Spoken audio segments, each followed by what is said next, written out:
En un lluvioso y oscuro día, en una anodina sala de conferencias de un hotel de Alemania Occidental, apenas 2 días antes de que arranque el Mundial de 1974, el futuro del fútbol global está a punto de decidirse.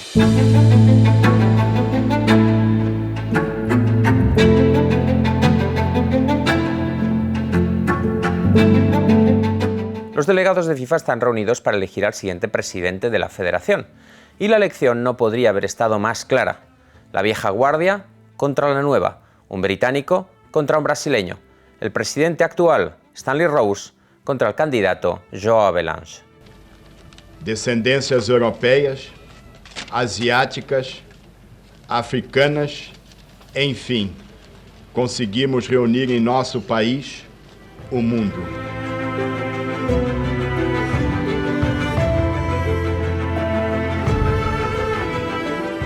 Es un momento de transición en la historia.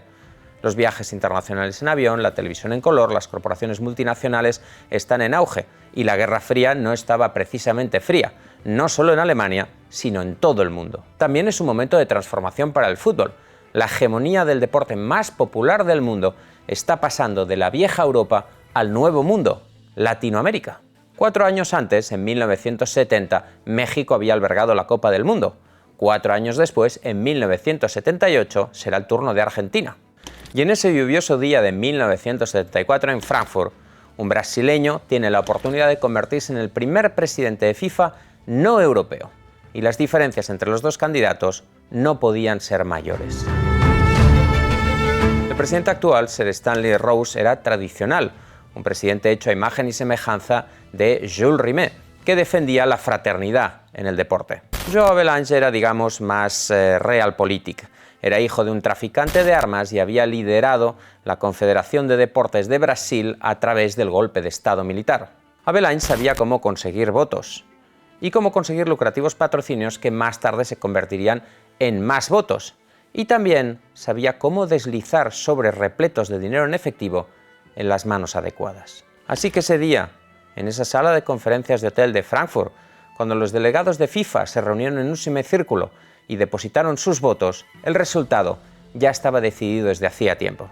Stanley Rose 52, João Havelange 68. Y con él, la FIFA en la que Jules Rimet y Stanley Rose habían trabajado, la FIFA de la fraternidad en el deporte, desapareció de la noche a la mañana. FIFA era ahora un negocio, y un negocio realmente bueno, muy corrupto y muy politizado. Y la Copa del Mundo ya nunca sería la misma. Esto es Power Plays, una serie sobre política, deporte y autoritarismo presentada por Human Rights Foundation con la colaboración de la media inglesa en su versión en español.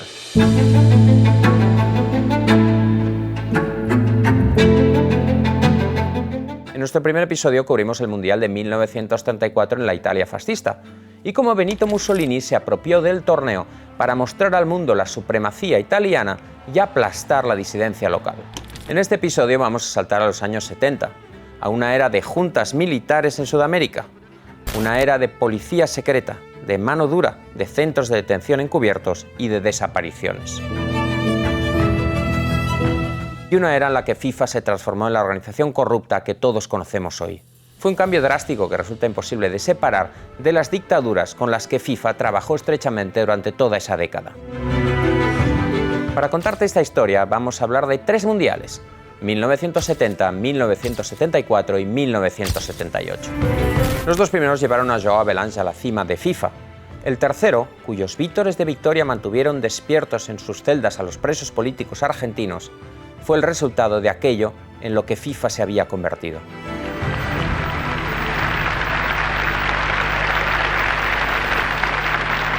Habla el teniente general don Jorge Rafael Videla.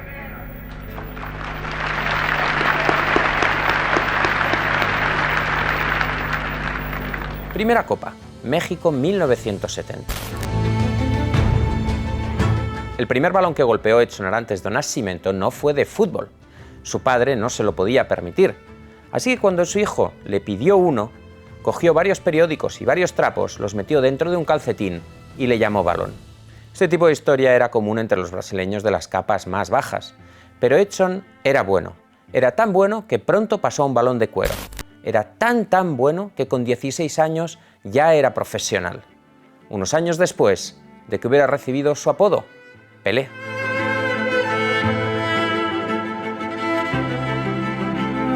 El juego de Pelé era mágico. Esto era jogo bonito, el fútbol de toda la vida perfeccionado por los jugadores brasileños como Pelé. Genuinamente brasileño, creativo, poético y divertido, y mucho más entretenido que el juego defensivo que se practicaba en Europa. Pelé llevó a Brasil a su primer mundial en 1958. El equipo se llevó a casa el trofeo Jules Rimet y lo volvió a hacer en 1962. FIFA había anunciado que el primer país en ganar 3 mundiales se quedaría el trofeo Rimet para siempre. Pelé había logrado que eso pareciera fácil, mientras cautivaba la audiencia de su país y de todo el mundo. Además de Pelé, uno de los brasileños que más se beneficiaron con esos 2 mundiales fue João Havelange. Havelange se convirtió en responsable de la Confederación de Deportes de Brasil el mismo año en que Pelé ganó el primero, en 1958, pero ahí acababan sus similitudes. Havelange, hijo de inmigrantes de Bélgica, estaba acostumbrado a la vida fácil desde pequeño. Su padre, ya lo hemos dicho, era traficante de armas, y en Sudamérica había muchas armas con las que traficar, así que la vida le sonreía. Havelange era ambicioso, atlético y astuto. Compitió en natación en los Juegos Olímpicos de 1936. Se graduó en Derecho, se metió en el mundo de los negocios y luego pasó al mundo del deporte. Mientras Pelé redefinía el fútbol en los años 50 y 60, Havelange iba escalando posiciones. Entonces, en 1964, un grupo de militares brasileños orquestó un golpe de Estado.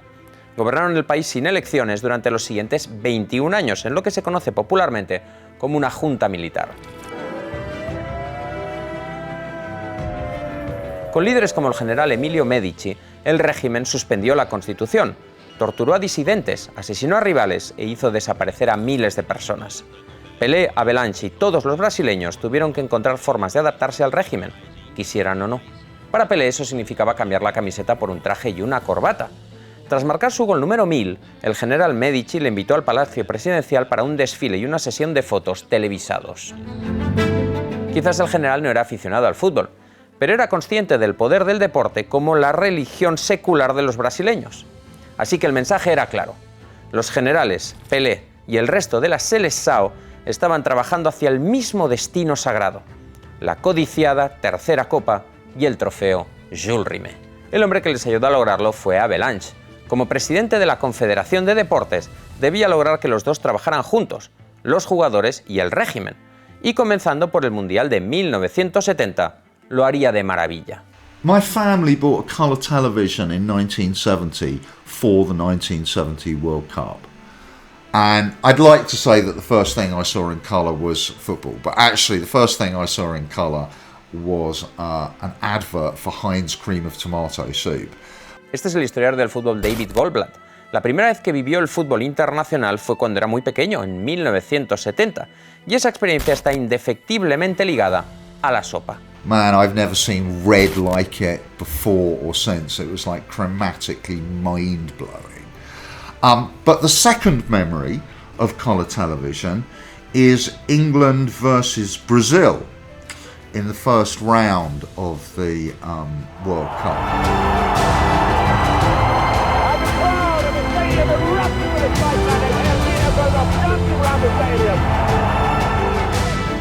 And, you know, the Mexican sun is just crazy. And the whole thing is shimmering and magical. And there are these yellow and white shapes in my memory kind of playing across this kind of magical green. El Mundial de México fue el primero que fue transmitido por televisión en directo, en color, para todo el mundo.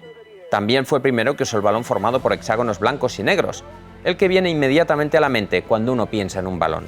So it's the moment where the world really falls in love with Pelé. It's his last World Cup, it's his third World Cup, you know, it's really the first, many people had never seen him actually play before, the sport's first global superstar, a man whose appeal and seemingly identity transcends the local, transcends the national, is truly global, you know, as loved in Bangladesh, as in Nigeria, as in Brazil, as in Britain, everybody loved Pelé. Hay un momento icónico de este mundial en que Pelé, con su camiseta amarillo canario, se arrodilla en medio del campo y se ata sus botas puma. el cámara le enfoca en el momento justo para captar ese momento.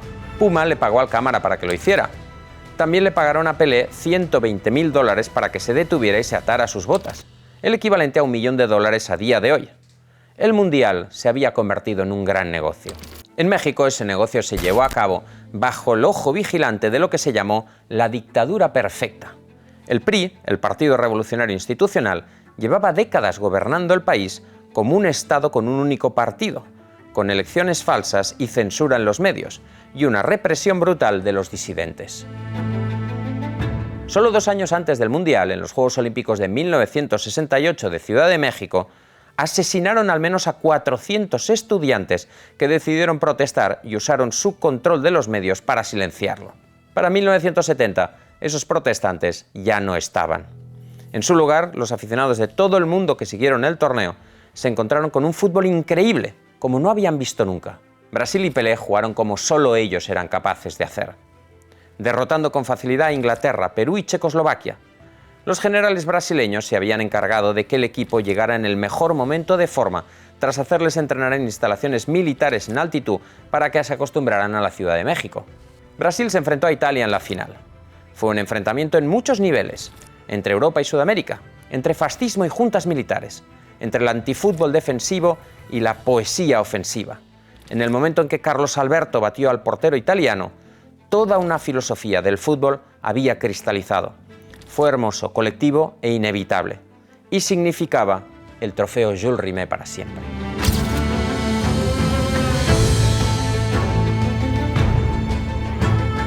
También fue una distracción de la dictadura perfecta que albergó la Copa y de la junta militar que la ganó. But if you're sitting in a gloomy industrial city in northern England and suddenly you're getting these incredibly bright colours, the sort of the iridescence of the heat and the light of Mexico, and some of the greatest football ever played, if you're suddenly getting that beamed into your front room, no wonder the scales fall from your eyes. It's a totally different world.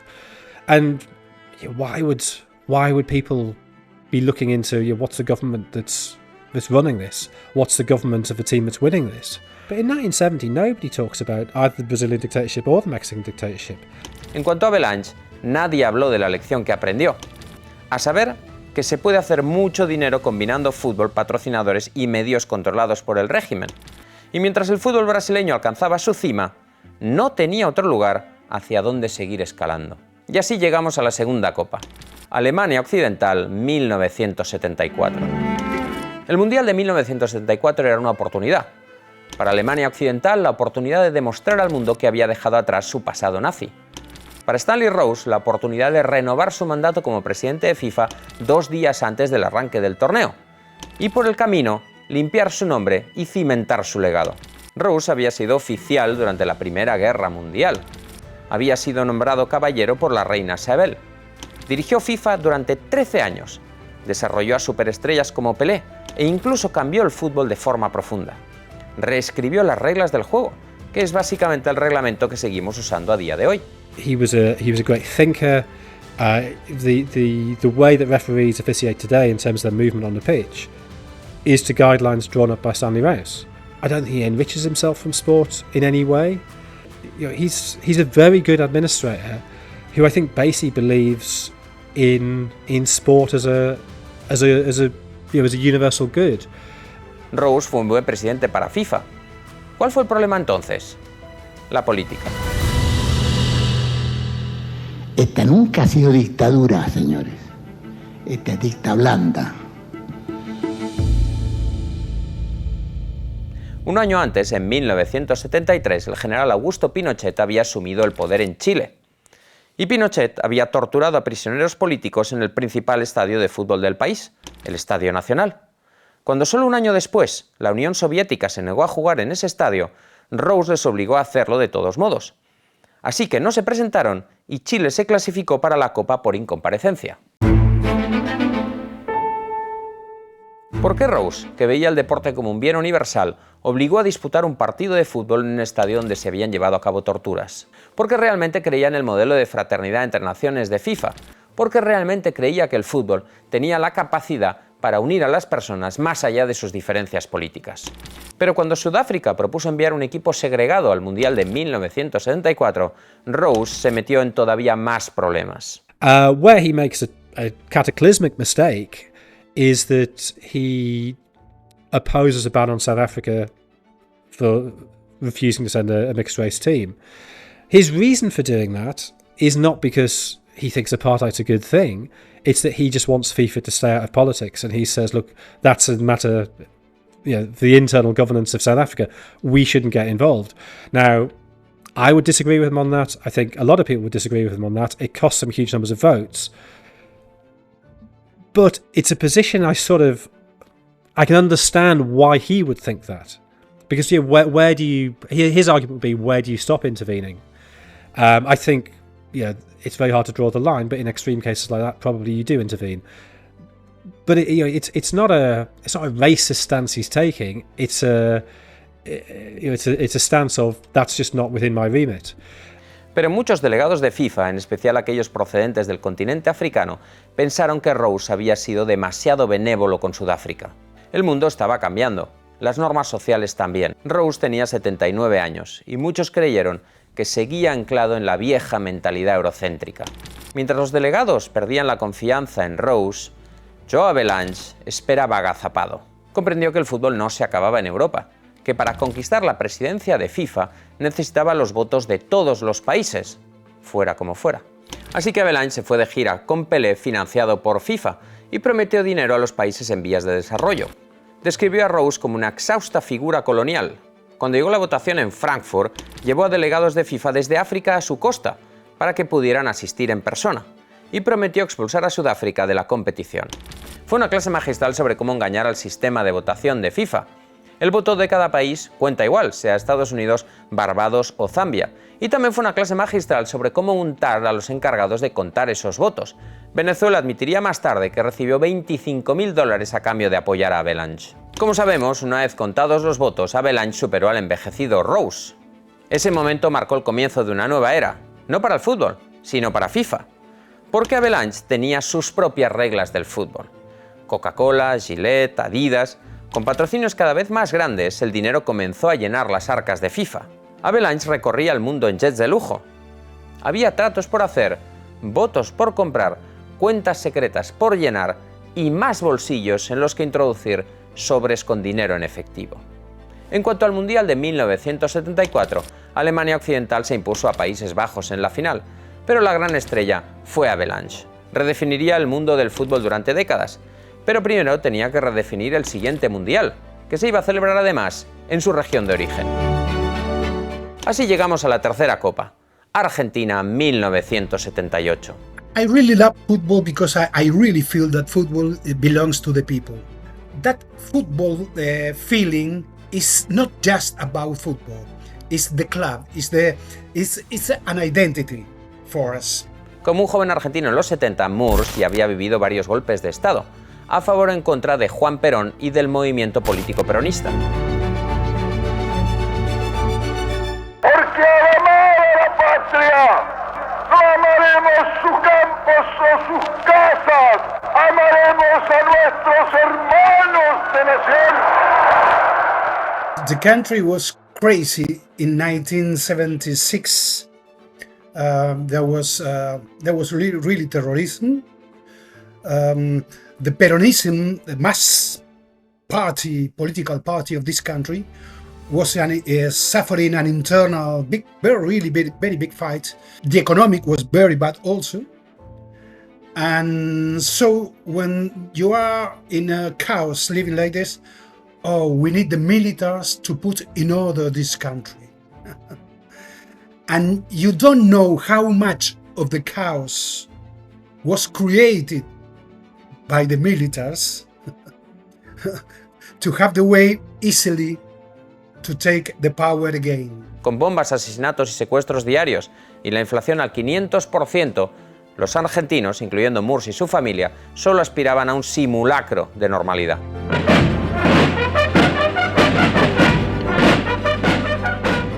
Y llegó en forma del general Jorge Rafael Videla. Tras lanzar su último golpe en 1976, el general Videla y su junta comenzaron un proceso de reorganización nacional, para transformar a Argentina en una buena nación cristiana, y para luchar contra el peronismo, y el comunismo, y los izquierdistas, y los anarquistas, y los sindicalistas, y básicamente contra cualquiera que les hiciera frente. El régimen asesinó o hizo desaparecer a 30.000 personas en 7 años. You know, the censorship was inside the country very strong. The papers, the TV, the radio, nobody speaks about the disappearance. There were no news here about that. We never knew that the people was putting alive in the planes and was throwing to the River Plate alive. Pregnant woman, his childs were kidnapped by the militaries. Nearly 400, 500 of childs were kidnapped. That was so cruel. Más allá de algunas protestas locales, como las madres que se reunían en la céntrica Plaza de Mayo de Buenos Aires, pocos se dieron cuenta. El régimen, como dice Moores, lanzaba personas desde los aviones al Río de la Plata. Secuestraba a los recién nacidos de las mujeres detenidas. Emprendió lo que más tarde se conocería como una guerra sucia, basada en el terror en forma de detenciones secretas, torturas y ejecuciones. Yeah, I think the regime it inherited the World Cup and it didn't really want it. I think it recognised pretty early, or certainly certain sections of the regime recognised it was going to be massively costly. It was going to draw a lot of foreign attention we didn't necessarily want. Avalanche consideró trasladar el Mundial de 1978. No era la represión lo que le preocupaba, sino que la Junta fuera capaz de organizar un buen torneo. Es difícil albergar un torneo internacional en plena hiperinflación. Pero existe un ingenioso plan económico que los regímenes corruptos suelen seguir: hacer que el dinero venga de otro lugar y embolsarse una parte. Su presupuesto se estimó en unos 500 millones de dólares, lo que equivale a unos 4.000 millones actuales, una cantidad enorme para la época. Y la mayor parte no se destinó a carreteras y trenes y cosas que la sociedad necesitaba, sino a erigir flamantes nuevos estadios y engordar las cuentas de directivos y generales. So you get this mass expenditure, often on stadiums in totally pointless parts of the country. Mar del Plata doesn't need a stadium of the quality it got. It doesn't have a team in the top division. Why does it need a stadium? But just to try and spread the tournament nationwide. There's clearly mass corruption. I think it ended up costing 10 times more than the projected cost, and they got a tenth of the tourists they expected. So financially it was a complete disaster. Avalanche llegó a la Copa con sus propias preocupaciones financieras. Había cerrado varios jugosos acuerdos entre corporaciones y FIFA, pero Argentina no disponía del equipamiento de televisión adecuado para transmitir en color. Avalanche nunca denunció los abusos de los derechos humanos, ni las decenas de miles de personas que desaparecieron en el país, ni las miles lanzadas vivas desde los aviones sobre el Río de la Plata, ni sobre los incontables pesos que fueron a parar a una cuenta bancaria quién sabe dónde. Pero una mala infraestructura de televisión, eso sí que era un auténtico escándalo. A causa de las demandas de Avalanche, el régimen acabó gastando 100 millones de dólares en nuevo equipamiento de televisión, el equivalente al total del presupuesto original. Decenas de miles de argentinos abarrotaron los nuevos estadios del país para ver a su selección alzarse con el título de campeón. Con cada victoria, salieron a la calle a celebrar juntos. Era algo que con la Junta no habían podido hacer durante mucho tiempo, reunirse en las calles. Fue una agradable sensación para los argentinos, pero la Junta estaba nerviosa. En los regímenes autoritarios, las concentraciones masivas suelen irse de las manos. Esa paz que todos deseamos para todo el mundo y para todos los hombres del mundo. Yes, there were not permitted the mass concentrations. When the World Cup began and the masses were in the streets, they saw, hey, we need to win this World Cup. Because if we don't win the World Cup, could be a problem. The people is now in the streets. The monster is in the streets. El monstruo estaba en las calles y la Junta necesitaba distraerle, no solo con partidos de fútbol, sino ganándolos. De lo contrario, existía el riesgo de que examinaran el régimen más de cerca. Desaparecieron unas 50 personas solo durante el torneo. Explotaron bombas en las casas de secretarios de Hacienda insuficientemente leales y mantuvo prisioneros políticos en el ESMA, la Academia Naval Argentina, que estaba muy cerca del Estadio Monumental de Buenos Aires. A pesar de estar encapuchados y tener los pies encadenados, podían seguir oyendo los partidos. Years after, I talked with people that was in prison during the World Cup, in political, desaparecidos. But we were so near the River Plate Stadium that we heard when there was a goal of Argentina. And so in that situation, with the chain, with the hood, I shout, "Goal!" There was just 10 seconds of freedom for me to shout, "Goal!" And nobody, my tortured, is always shouting goal with me. Prisioneros políticos cantando gol junto a sus captores, sus torturadores. Existe esa disonancia en la Copa de 1978. Toda una sociedad animando a su país mientras sus amigos y vecinos están encadenados y encapuchados en prisiones secretas, animando junto a aquellos que les mantienen encerrados. Los cánticos fueron reales, los goles también, pero también lo fue el silencio que los rodeaba.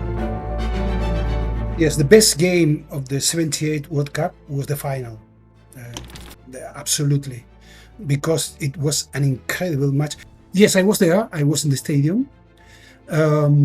I was feeling that strange feeling because Videla, the dictator, was not very far from me. In the cabin press where I was. And all the people was celebrating. 25 de junio de 1978. La noche de la final, Argentina contra Países Bajos. Moors estaba en el Estadio Monumental junto a unos 70.000 aficionados, casi todos argentinos, además de Avalanche y el general Videla. Todos viendo a Argentina ponerse manos a la obra. It was not a football match. It was a